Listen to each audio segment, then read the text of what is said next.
welcome back to Q-Score. I'm very excited to chat with my next guest, who music supervised several iconic films, some of the biggest of all time, and was my inspiration for getting into the music supervision game.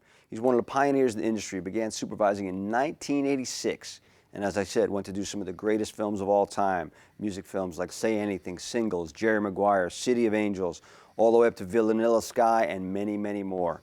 His collaboration with director Cameron Crowe launched some of the coolest music moments in cinematic history. So let's get on with it. A lot to talk about. My pleasure, Danny Bramson. Hey, great to see you again, buddy. It's been a long time, man. So, welcome. Let's start. Age of 25. You're working at the Universal Amphitheater. Yeah, I started working at the Universal Tour Center at the ripe old age of 16, summer of '69. And I was in the right place at the right time, hitchhiking before Manson, in that late August period. Before Manson, you could hitchhike anywhere. And shed my, I was merely a custodian, cleaning the toilets and the tourists, vomit from the animal attraction there. And I was hitchhiking home, and the guy that ran the place would catch eyes. He'd be forced to pick me up, and live relatively close to then my parents out in the valley.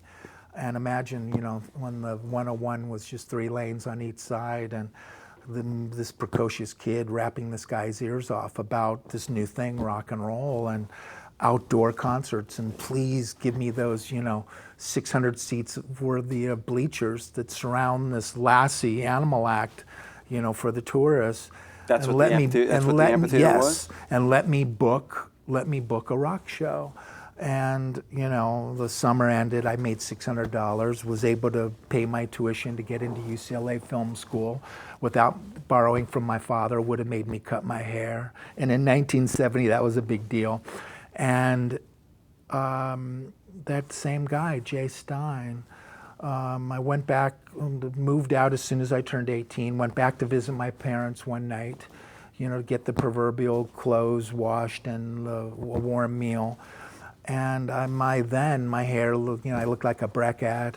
I'm washing my first car, and this same guy drove by just out of nowhere and goes, "Danny Bramson?" And he told me, he goes, "Remember that idea you had about doing concerts? Come on over after dinner if you're staying at your folks."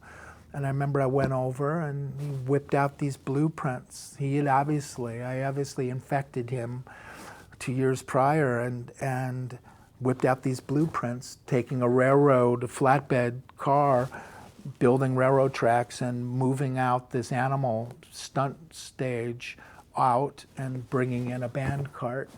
And what was your first show you booked? The first show I booked was a band called the Grateful Dead. And then, other than FM radio and those great DJs like B. Mitchell Reed, there was really no news, no train tracks to put your ear to in terms of rock and roll, other than Rolling Stone. And I was reading one day in random notes that Grateful Dead had basically went into deep debt to finance the very first touring PA and light system, and to go over to Europe with it, and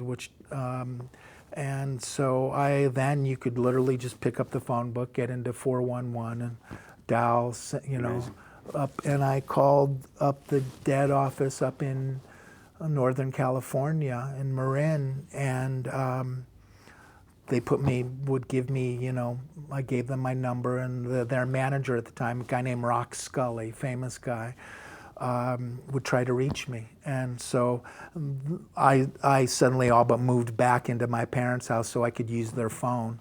And we'd go around the clock. And how many shows did you book? How many years did you book? Well, I did those 2 shows that launched the amphitheater, and that was summer of '72. And then worked to get, met a guy named Lew Wasserman, the last great mogul. Titan, mogul of Hollywood, last king of Hollywood. And he took me under his wing and all but became my mentor.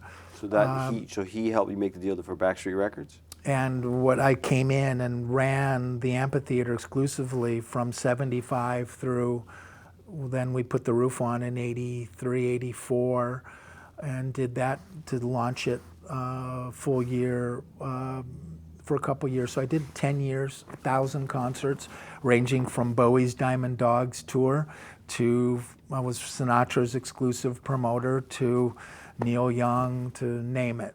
For more Q Score, please check us out at imPOWERme.tv to find out what goes on behind the curtain and how the film and TV music gets made. It happens right here. Tune in.